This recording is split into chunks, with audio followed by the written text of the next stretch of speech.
a questão dos sonhos.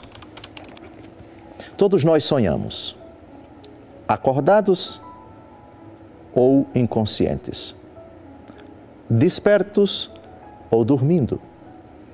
Mas o assunto do encontro de hoje são os sonhos que nós experimentamos dormindo.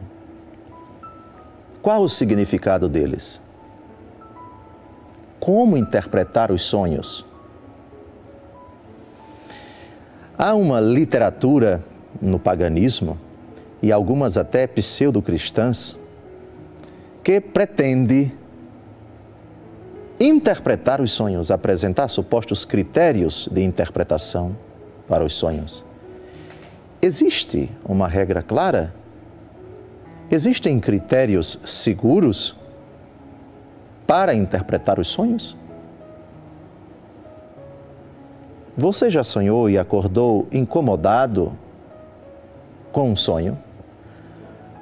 Você em sonho viu, ouviu, escutou, contemplou, experimentou, sofreu, gritou, se alegrou e acordou se perguntando, mas o que esse sonho quer dizer? O cristão vai buscar na palavra de Deus um critério seguro. Respostas claras na Bíblia Sagrada, na palavra de Deus, como lida e como interpretada pela Igreja. Aqui nós temos respostas para isso. Você que é cristão, é convidado a se dobrar diante da Escritura, que agora vai ser apresentada, e à luz desta Escritura, você é convidado a descobrir os critérios para a interpretação dos seus sonhos, dos sonhos das pessoas que desabafam com você, que perguntam para você, mas como interpretar esse sonho? Vamos ao texto. No livro do Eclesiástico, capítulo 34, versículos de 1 a 7. O insensato vive de esperanças quiméricas. Os imprudentes edificam sobre os sonhos. Como aquele que procura agarrar uma sombra ou perseguir o vento, assim é o que se prende a visões enganadoras. Isto segundo aquilo, eis o que se vê nos sonhos. É como a imagem de um homem diante dele próprio. Que coisa pura poderá vir do impuro? Que verdade pode vir da mentira? A adivinhação do erro, os augúrios mentirosos e os sonhos dos maus, tudo isso não passa de vaidade. Teu coração, como o de uma mulher que está de parto, sofrerá imaginações, a menos que o Altíssimo te envie uma visão. Não detenhas nelas teu pensamento, pois os sonhos fizeram errar muita gente, que pecou porque neles punham sua esperança. Esse é o texto básico para tratarmos desse assunto tão palpitante, tão fascinante. O sonho de quem está dormindo é, antes de tudo, uma realidade inconsciente. A nossa consciência, quando está desperta, pode agrupar, sistematizar, colocar numa ordem lógica, de forma voluntária, as informações que nós guardamos dentro de nós. Aliás, o nosso consciente não tem acesso a todas as informações que nós acumulamos ao longo da vida. Muitas delas estão guardadas no íntimo do nosso ser. E somente em certas ocasiões, ou às vezes com muita dificuldade, e talvez jamais determinadas informações que acumulamos ao longo da vida aflorem, por assim dizer. Mas conscientemente nós conseguimos, das muitas informações que nós acumulamos, ordená-las dependendo da nossa inteligência e da nossa vontade. Mas isso não acontece quando nós estamos dormindo. O que acontece quando estamos dormindo? As informações que nós acumulamos ao longo da vida, elas se agrupam de forma aleatória. Não sabemos exatamente como e quais os critérios de o nosso inconsciente, digamos assim, agrupar essas informações todas quando estamos dormindo. Assim acontece por vezes os sonhos estapafúrdios, fulano voando, cicrano lutando com uma cobra gigantesca, Beltrano passeando nas nuvens, caminhando em outros planetas e assim por diante. São realmente fantasias, coisas que não correspondem à realidade. O sonho é, via de regra, algo irreal. Recordemos parte do texto que nós acabamos de ouvir. Como aquele que procura agarrar uma sombra ou perseguir o vento, assim é o que se prende a visões enganadoras. Edificar sobre os sonhos, portanto, não é uma coisa correta. Acordar e já fazer logo uma interpretação precipitada do sonho, dizendo que vai acontecer alguma coisa. Que aquilo dali significa com exatidão, com precisão, tal coisa. Os imprudentes edificam sobre os sonhos. Num primeiro momento, é preciso que não levemos muito a sério os sonhos. Então, por que eles acontecem? Não é uma resposta fácil. Vamos procurar uma resposta, dividindo a mesma resposta em 3 linhas, em 3 vertentes. Ou o sonho é fruto apenas da minha imaginação, do meu ser, dessa realidade complexa, psicossomática, chamada a minha pessoa, eu. Portanto, a explicação do sonho está apenas em mim. É um tipo de resposta. Segunda resposta. Este sonho, ou estes sonhos, têm como autor o próprio Deus. Ou, terceira resposta. Este sonho, ou estes sonhos, têm como autor o diabo. Eu, ou Deus, ou o diabo.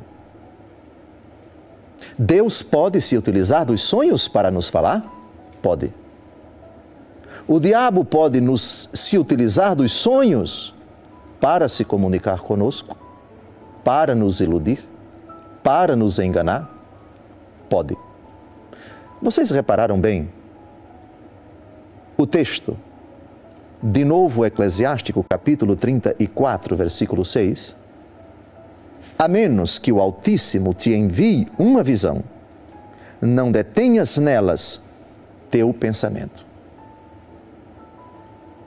Portanto, o texto insinua que o Senhor pode ser o autor de determinadas visões.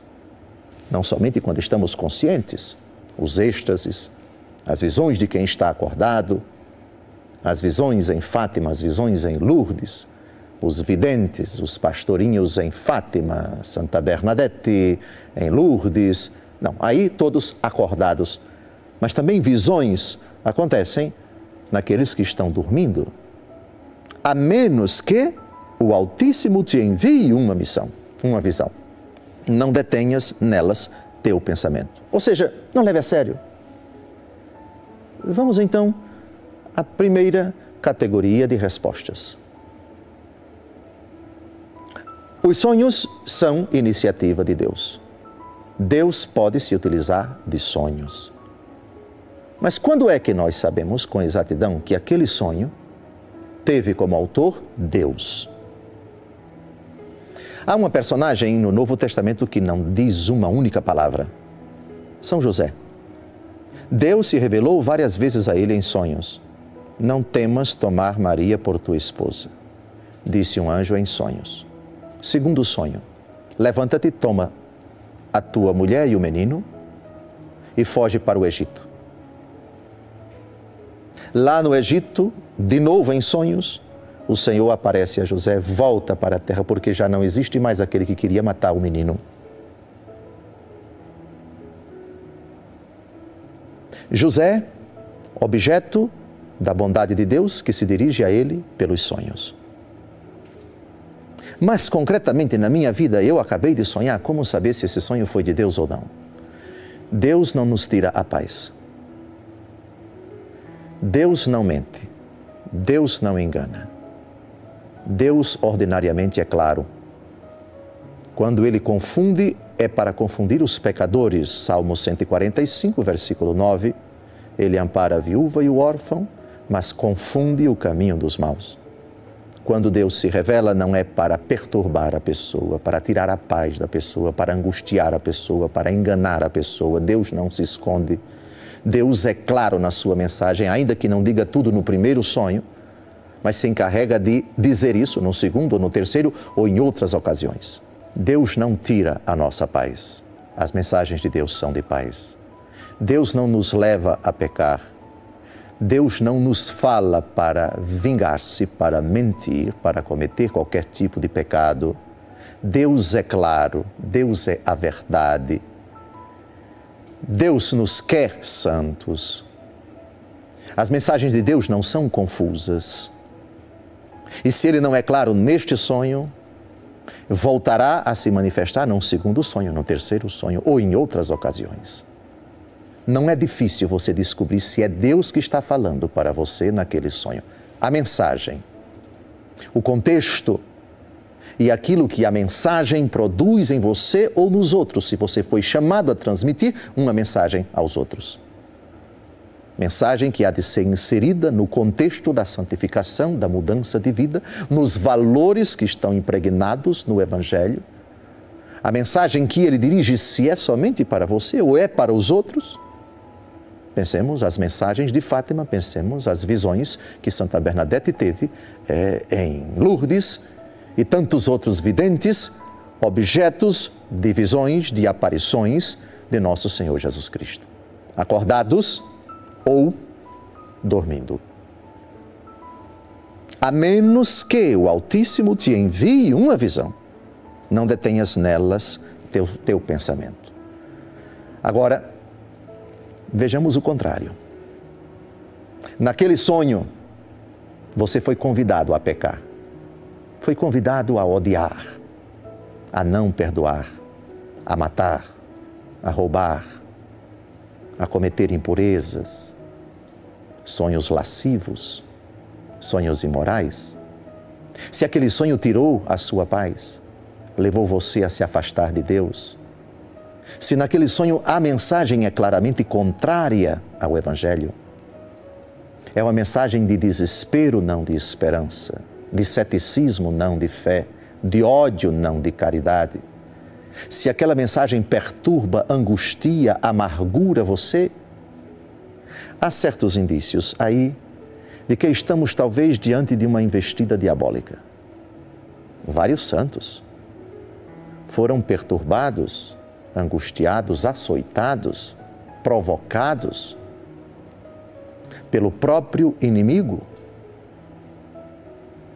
Inimigo que muitas vezes em sonhos pode se transfigurar no próprio Cristo, pode aparecer a você sob o manto de Nossa Senhora, pode se transfigurar em anjo de luz, pode aparecer como se fosse o seu pai falecido, como se fosse a sua mãe, como se fosse o seu irmão distante. Vamos ao texto, por favor, 2 Coríntios 11, de 13 a 15. Esses tais são falsos apóstolos, operários desonestos que se disfarçam em apóstolos de Cristo. O que não é de espantar, pois se o próprio Satanás se transfigura em anjo de luz, parece bem normal que seus ministros se disfarcem em ministros de justiça cujo fim, no entanto, será segundo as suas obras. Atentos, porque o demônio recebeu essa permissão de Deus, de se transfigurar em anjo de luz. Não foram poucos os santos da igreja que sofreram ataques do demônio em sonhos, pensaram que estavam diante da Virgem Maria, de um anjo, de um santo de Deus, ou até do próprio Cristo, mas descobriram com a ajuda do alto que, na verdade, ali não era Deus, nem um anjo, nem um santo que estava agindo, mas o próprio demônio. O convite a não rezar, o convite a se desesperar, a não confiar em Deus, a não perdoar. A mensagem do demônio, que é o pai da mentira, ele tem 3 táticas. A mentira propriamente dita, que é a exposição do falso com a intenção de enganar. Depois, as meias-verdades. Sei quem tu és, o santo de Deus, disse o demônio, no capítulo 1 de São Marcos. E fazer o possível para silenciar a verdade. Silenciar a verdade, não dizer toda a verdade e proclamar a mentira. A mensagem do sonho, se traz alguma voz, alguma afirmação, alguma mensagem explícita, ela deve ser imediatamente confrontada com a palavra de Deus, com a doutrina da igreja, com o contexto da nossa fé, e se contradiz, e se conflitua. Obviamente, estamos aqui, talvez, diante de uma iniciativa diabólica. O demônio perturba, angustia, irrita, provoca aridez interior. Tudo faz para nos afastarmos de Deus. A sua obra é confusão, a sua obra é divisão. Ele é o diabo, aquele que divide por definição. Portanto, se no sonho a mensagem aponta para esses contravalores, é radicalmente contra a nossa fé, a oração, os mandamentos, os sacramentos.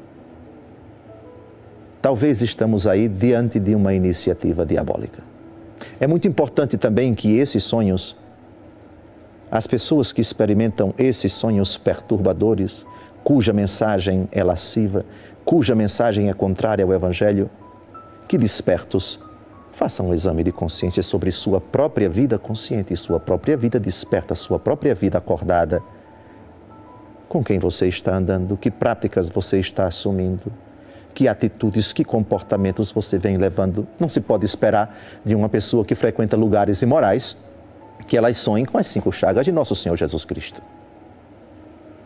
Não se pode esperar de uma pessoa que tem uma conduta imoral, indecente, que esteja mergulhando no mundo das trevas, frequentando lugares indevidos com pessoas de um comportamento censurável, leituras, hábitos, comportamentos imorais, que ela sonhe com a bem-aventurança celeste. Pode haver uma relação entre esses sonhos imorais e a conduta imoral dessa pessoa. Somente ela poderá fazer essa relação. Ou seja, acossada inconscientemente, mas também tentada conscientemente. Mas, ordinariamente, o sonho, atenção, de novo esse versículo, isto ou aquilo, eis o que vê nos sonhos, diz Eclesiástico 34, é como a imagem de um homem diante dele próprio.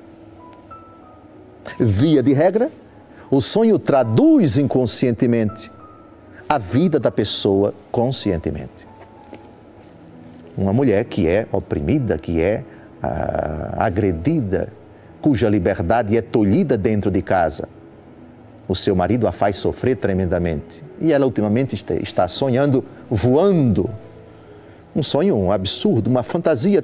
O que isso significa? É possível que o desejo dela, acordada, de ser livre, de levar uma vida tranquila, de não ser tolhida na sua capacidade de ir e vir, ela traduz esse anelo consciente no inconsciente quando está dormindo dessa forma. É possível que uma pessoa que no seu trabalho, cercada de inimigos, de adversários. Guarde consigo este receio, este temor e, dormindo, traduza isso de forma inconsciente, sonhando, por exemplo, que está num covil de serpentes e as serpentes tentem comê-lo, enfim. As nossas experiências conscientes são guardadas na nossa memória. E, por vezes, dependendo do nosso estado, da nossa tensão, do nosso estresse, do nosso receio, da nossa insegurança, do nosso medo, dos nossos traumas, das nossas fobias, potencialmente essa pessoa dorme condicionada com esses receios. E pode haver uma relação entre as experiências, os medos, as angústias conscientes e aquele sonho absurdo com essas imagens estapafúrdias, e cada imagem pode ter uma relação com algum fato, com alguma pessoa, com algum objeto, com algum acontecimento, com alguma coisa imaginária que você acumulou e colocou na sua cabeça. Portanto, é como a imagem de um homem diante dele próprio. Não levemos muito a sério, em princípio, os sonhos. A menos que o Altíssimo te envie uma visão, não detenhas nelas teus pensamentos. Portanto, 3 possíveis explicações. Ou os sonhos vieram de Deus, ou aquilo é obra do Altíssimo, ou do inimigo dele, o demônio, ou fruto da sua imaginação. Quase sempre só aquele que sonhou é que poderá dizer com exatidão se aquilo é fruto de sua imaginação, se aquilo traduz o seu estado consciente, a sua condição psicossomática, psicológica, espiritual, os seus fatos, suas experiências, suas frustrações, suas vitórias, suas conquistas.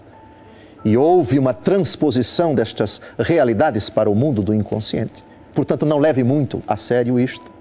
Se veio de Deus, atento à sua palavra, e se veio do diabo, desperto, trate de dobrar os seus joelhos, de pedir a Deus o dom da conversão, a graça de não mais experimentar essas fustigações do inimigo.